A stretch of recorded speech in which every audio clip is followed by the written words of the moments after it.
ஒரு சிலருக்கு ரொம்ப பாடி வீக்கா இருக்கவங்களுக்கு ஹெல்த்தியான உணவு முறையில அது மாதிரி ஃபாலோ பண்ணும்போது அவங்களுக்கு நேச்சுரலா அதை சரி பண்ணிக்கலாம். ஓ! சரிங்க. மார்பகம் சைஸ் வந்து ஒவ்வொருத்தருக்கும் ஒவ்வொரு மாதிரி இருக்கும்.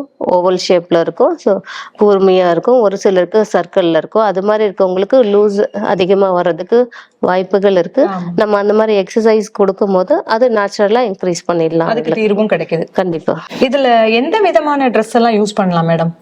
அது சில பேருக்கு தெரியல.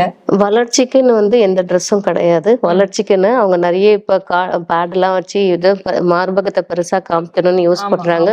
நம்ம எந்த அளவுக்கு வந்து ஹெல்த்தி இல்லாத ட்ரெஸ்ஸை யூஸ் பண்றோமோ அந்த அளவுக்கு மார்பகத்துல ஏஜ் ஆகும் போது இப்ப சொல்லவே தேவையில்ல, மார்பக வளர்ச்சிக்குன்னு மெடிசன் யூஸ் பண்ணி மார்பகத்துல கட்டி சிஸ்ட் வந்தவங்க அதிகமா இருக்காங்க. மார்பக புற்றுநோய் வந்தவங்க ஜாஸ்தி இருக்காங்க. கண்டிப்பா. சரிங்களா? அது மாதிரிலாம் நம்ம பின்னாடி வர்றதை தவிர்க்கணும்னா தேவையில்லாத கெமிக்கல்ஸ் இப்ப நிறைய பேர் மார்பக வளர்ச்சிக்கு ஹார்மோன்ஸ் இன்ஜெக்ஷன் எடுத்துக்கிறாங்க.